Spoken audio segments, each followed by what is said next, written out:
of the Ancient and Modern Societies of the Learned, sections 10 to 13. From this coincidence of extremes, the pantheists deduce a certain third and truly wonderful motion of the earth, which is to be measured by the progress of the equinoctial points, the fixed showing it to a demonstration, and therefore by the flow, by continued declination of the meridian line. The axis of the earth, I say, rolls without ceasing, always parallel to itself, about the pole of the ecliptic, from which it is distant in every place 23 degrees and a half, inclining to the plane of the ecliptic, and the equinoxes by degrees proceed to the southern parts, having nothing to do with the ecliptic. Than this there cannot be a clearer demonstration, founded upon the observations of Aristarchus, Eudoxus, Hipparchus, Ptolemy, Copernicus, Halley, and other excellent ancient and modern astronomers, so that when the equinoxes come to the Tropic of Capricorn, there's a necessity of their proceeding farther to the Antarctic pole, and so afterwards by turning about to the Arctic.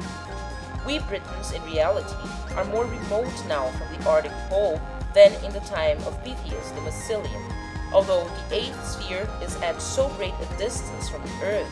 that the diversities, magnitudes, and oppositions of the celestial appearances described by ancient astronomers seem not so much changed to the senses throughout the course of 2,000 years and upwards,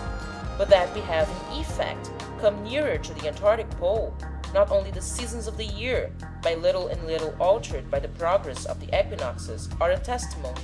but also a milder temperateness of the same seasons proceeding from hence, which evidently appears from history in the authority of observations. This third motion, which I call equinoctial to distinguish it from the diurnal and annual motion of the earth,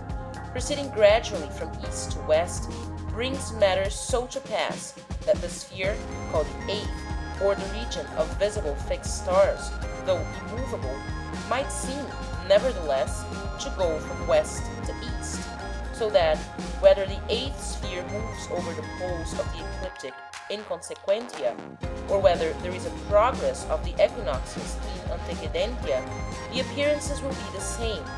and all the same things will affect our sight.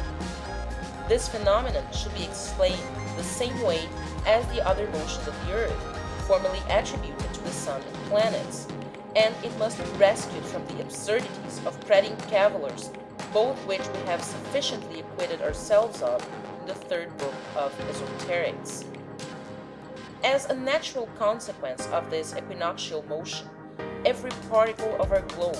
the same may be said of the other planets, must, in the course of ages, undergo all sorts of adventures and vicissitudes. This inclination of the meridian, says every pantheist, shows that the axis of the earth does not always pass through opposite parts,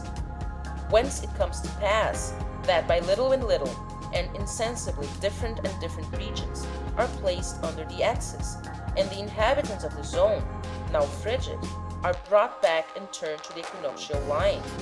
and, at length, the place of the Arctic pole to the Antarctic, and the east to the west, which Herodotus, from the sacred authority and mysterious monuments of the Egyptian priests, testifies to have happened formerly twice.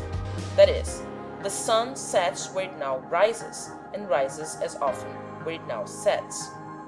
This not only twice, but also innumerable times has happened, and will happen in the eternal duration of things, although such a conversion of the stars, and a reduction of all parts into the same situation, requires a revolution of about 36,000 years. Copernicus, it seems, would fain reduce this number to 25,000 years. Oh, how often those have made a jest of, who ridicule the Egyptians, whose naked bounds they even understood not, unskilled in the purer astronomy. I may safely call them barbarous trawlers, juggling and ensnaring the minds of the little people with strangely monstrous whims. But from this observation, as that most ingenious man proceeds, on which mathematicians should employ all their care and study, who perceive a singular understanding of nature and admirable providence, that the same part of the earth should not be condemned to so long a cold, but that each and every region might partake in its time of all the aspects of the sun, which, notwithstanding upon account of the slowness of motion and the short life of man, is not